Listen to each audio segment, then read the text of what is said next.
Good morning, welcome to my channel. As those of you who are regular visitors will know, I write and read roughly 1,000 word stories based on 5 random words, and today is no exception. This is story number 79, so yeah, amazing. Yeah, just to let you know how things are going, I've managed to have, I think, 13 stories accepted for publication, which is pretty good going, really. I mean, I've made hundreds of submissions, but I think about 12% have been accepted so far, which is, pretty good ratio, I think. Anyway, I shall persevere with these because each one opens up a fascinating little world to explore, and some of them could potentially be expanded. I don't think this one is one of those. Anyway, without further ado, the 5 words that this story is based on... What's happening here? Something strange. The 5 words this story is based on are... And it's called Rain, Blood and Whiskey. Dear Marge, I'm writing this in a quiet spell. The fighting's been intense for the last few months. We haven't advanced since October due to the weather, and that's frustrating, but also brings respite, since they won't send us over the top until the storms break. The lads' morale is low, and almost every night we hear some poor chap crying out in his sleep. It sounds like banshees or the souls of the dead echoing through the trenches. Sometimes the sounds float across from the German side too, about a quarter of a mile away. It's almost reassuring, knowing both sides are going crazy out here. Thanks for the letter and the drinking flask you sent for my birthday. It only took 5 weeks to get through this time. The other lads are jealous, and I'm amazed, so extravagant. It's the only shiny thing in all this filth and dirt. The whiskey keeps me warm when I'm on night sentry duties, so I'm trying to ration it. Although I gave some to Charlie Fulbright, we had to pick a bit of shrapnel out of his thigh. The whiskey took his mind right off the pain. They invalided him out, and I suspect he'll be in the field hospital by now. I'm afraid he was the lucky one. A couple of the other boys didn't make it that day. We couldn't even retrieve their bodies or give them a decent burial. We had to leave them out in no man's land, at least for now. That was the last time we heard the guns. 11 days of rain and silence. I don't know which is worse. You'd think the silence would come as a blessed relief. When the shells stop landing, blasting mud and stones into our faces, all we hear is rain and the wind howling across the trenches. And closer to home, I hear Wilf, forever scribbling in his notebooks. You writing a novel? I ask him. Poem, he replies, sharpening his pencil with a penknife. I don't know how you can see anything in the smudgy gloom of the oil lamps. What's it about? I ask. Gas, he whispers. For a poet, he's a man of few words. He's a second lieutenant, but you'd never know it. He has no airs or graces about him. The silence rather throws the waiting into relief, and that's what I most hate about it. You know it's going to break, and when it does, it's not going to be good. Then there's the rain.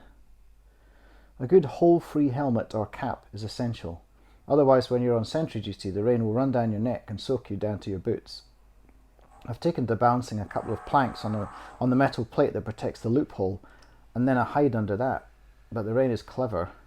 It worms its way around everything, and then the sappers work hard to channel it away. Thing is, the more we tramp down the dirt, the harder it becomes, and the more water it holds when it rains. Sometimes we're practically knee-deep in it. The other week the latrine overflowed. The smell was horrifying. It's about 3 fluids in wartime: rain, blood and whiskey.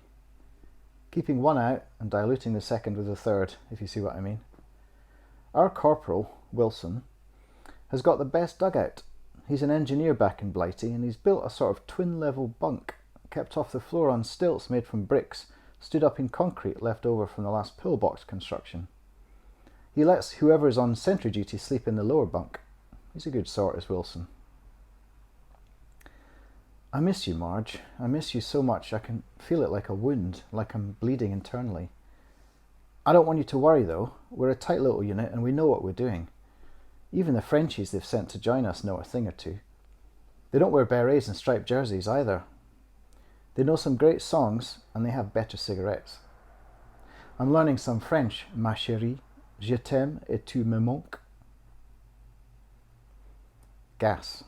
I wish I hadn't thought about it.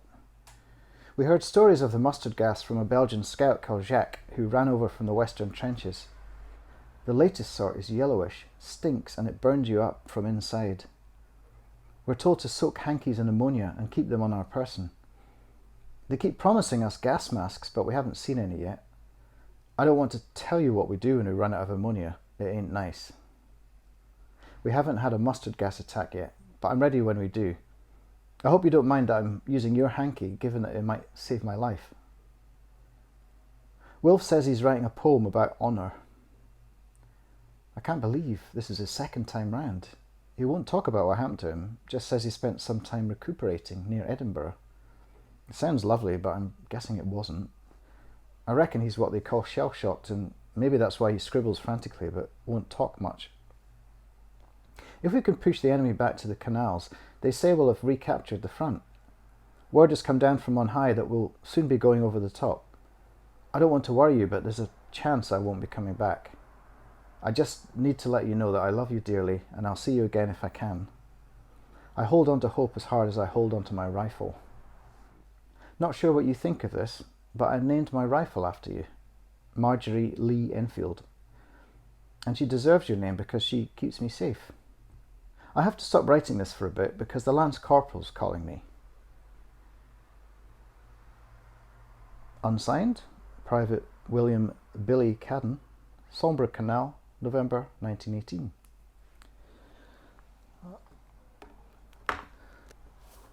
And that's that.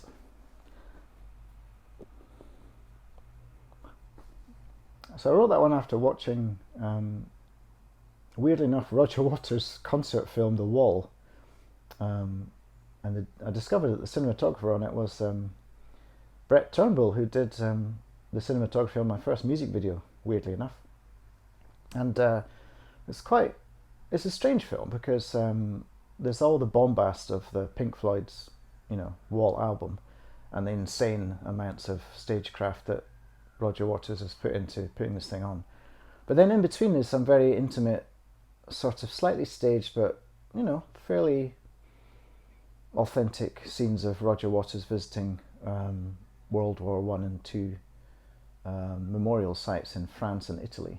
And he goes to visit for the first time his the Anzio Memorial, where his father is listed, who died in the Second World War. And then he also visits a graveyard somewhere else where his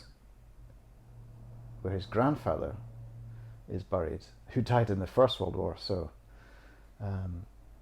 it's quite a powerful piece of film. I almost wish the whole film had been that without any of the music.